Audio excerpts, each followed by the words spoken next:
Okay, it is disgustingly hot right now. Like stand outside for 5 minutes and you're drenched hot. And I need to tell you something that sounds backwards. This is actually the moment that decides whether your garden makes it to fall or just quietly gives up on you in August. I've got 5 crops going into my garden right now, today, in this heat. And if you skip these, you're going to be standing in a half-dead garden in 6 weeks wondering what happened. Doesn't matter if your summer's mild or brutal like mine, I'm giving you both versions of everything. And stay with me, because at the end I'm going to show you exactly which varieties I'm planting and where you can grab them yourself. Let's get into it. Crop 1, string beans. First one, string beans. And honestly, this is the crop I trust the most in July, because July is brutal. It's the hottest month, the sun's the most intense, the days are longest, and bugs and diseases are having an absolute field day out there right now. String beans just don't care. You throw the seeds straight in the ground, no starting them indoors, no babying them. And in all the years I've grown these, I don't think I've ever sprayed them for anything. Not one issue. I wish I could say that about my tomatoes. Now, quick split, because this matters. If you're somewhere with shorter, milder summers, like when I lived up in New Jersey and Pennsylvania, you can just toss these in the ground right now, no fuss. They'll be totally fine. But if you're somewhere with brutal sun, deep south, desert southwest, wherever, I'd actually throw some shade cloth over them while they're getting established.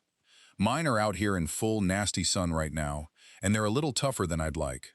Still totally edible, just a bit chewier than they should be. If you're not sure whether you need the shade cloth, just use it. Worst case, you pull it off later. No downside. All right, that one's easy. Next one's a little more involved, so pay attention to the timing on this. Crop 2, potatoes. Potatoes. If you've never grown a fall potato crop, you are missing out, because these things are basically maintenance-free and they store for months. Actually, funny timing. I pulled all my spring potatoes just 3 days ago. Grew them in these 25-gallon grow bags. Best method I've found. I'll link that video if you want the full how-to. All these are curing in my garage right now. And the little funky misshapen ones? I'm not tossing those. I'm gonna let these sprout on the counter and replant them for a fall crop. Some of them are already starting. Look, you can see the eyes right here. Here's the timing, and this is the part people mess up. It depends on your first frost date. If your first frost hits late September or early to mid-October, plant your seed potatoes in early July. That gives them about 2 weeks to break the surface, then 2 solid months to bulk up before frost gets them. And don't panic if a light frost hits the plants themselves. The potatoes are safe underground. Just mulch over anything poking through if a harder frost is coming. If your frost doesn't show up till late October or November, like mine, mid-November, hold off. Plant in the back half of July. It's still miserably hot here in August, and potatoes hate that, so I'm letting mine sprout on the counter now, and I won't put them in the ground till end of July. That way they break the surface in mid to late August, right as things start cooling off, and grow through September and October when conditions actually favor them. Quick tip on where to even get seed potatoes. You've got 3 options. Buy actual seed potatoes online, and I'll drop a link below. Or grab organic potatoes from the grocery store. Those aren't sprayed with sprout inhibitors, so they'll sprout fine. Or, and I guarantee some of you have this right now, go check the back of your pantry. If you've got a potato that already sprouted on its own, plant it. Just don't grab a regular conventional potato and expect it to sprout.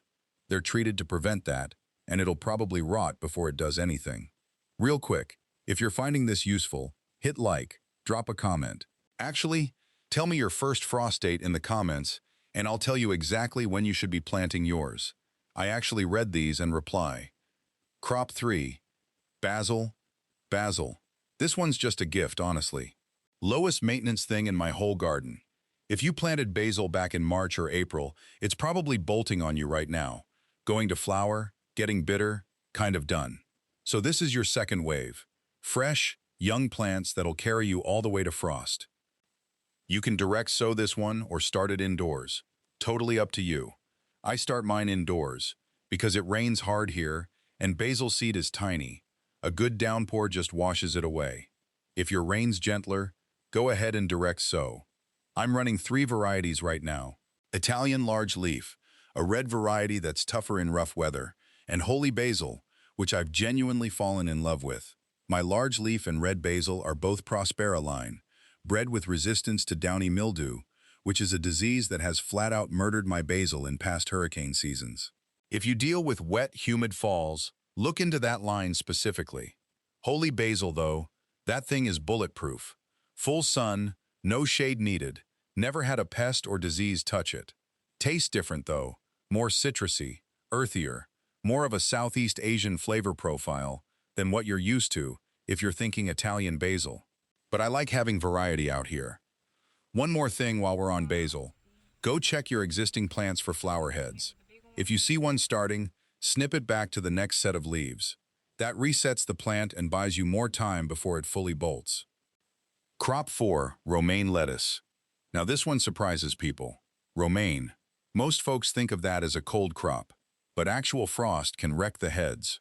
What you actually want is for it to mature in fall, when it's cool, but not yet freezing. So we're doing the opposite of what feels intuitive. We start it now, in the heat, indoors, so it's ready to go out once things cool down. If your first frost lands end of September or early October, start your romaine seeds indoors right now, early July.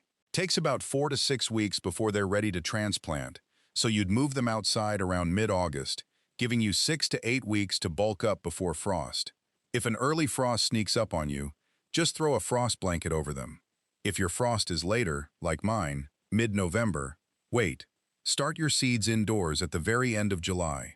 That puts your transplant date in early to mid-September, right as things finally start cooling down, and you'll harvest through October before any real frost shows up. And if it's still stupidly hot when your transplants are ready to go outside, which happens, just run 40% shade cloth over them for a couple weeks.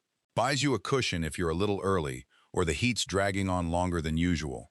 Honestly, fall romaine beats spring romaine every time. Spring heads mature as it's warming up, so they're more prone to bitterness. Fall heads mature as nights cool down. Sweeter, crisper, better texture across the board. I grew romaine straight through last winter. Temps dropped to almost 10 degrees, and it survived fine under heavy frost fabric. Just don't leave it unprotected. Even a light frost sitting on bare leaves will damage them. Crop 5. Cucumbers and zucchini, round 2. Last one, a fresh round of cucumbers and zucchini. Here's what nobody tells you about this whole family. Cucumbers, zucchini, summer squash, they germinate fast, they grow fast, they fruit like crazy, and then they die. Fast. 2 to 3 months and they're done, no matter how incredible they look at the start. If you're trying to nurse the same plants through the whole summer, you're fighting a losing battle. So don't fight it. Succession plant instead. Fresh round every 4 to 6 weeks, so you've always got a young plant just hitting its stride right as an older one is checking out. I've actually got a batch going into the ground today. Regular cucumbers, some dwarf bush butternut, another Kajari melon, and I'm adding a second Rampicanti vine because my first one got hammered by cucumber beetles this year, which genuinely has never happened to me before. Hedging my bets. I'm going to check back in on this exact bed in a few weeks and show you how it's going, good or bad, whatever actually happens. So if you want to see whether this batch survives better than average, that's coming in a future video. So that's it, 5 crops, and every single one of them comes down to the same idea. You are not stuck with the weather you're handed. Shade cloth lets you start things a little early, even in brutal heat. Frost fabric lets you keep things going a little later, even after the cold moves in. Stack those two tools together, and you can add weeks, sometimes months, onto your growing season, no matter where you live. If you want the full breakdown on shade cloth, frost protection, building hoop houses over your beds, I've got a whole playlist linked above and in the description. And like I said, drop your first frost date in the comments. I'll help you figure out your exact planting window. I actually go through and answer these. Varieties and seed links for everything I mentioned today are in the description below. Thanks for watching.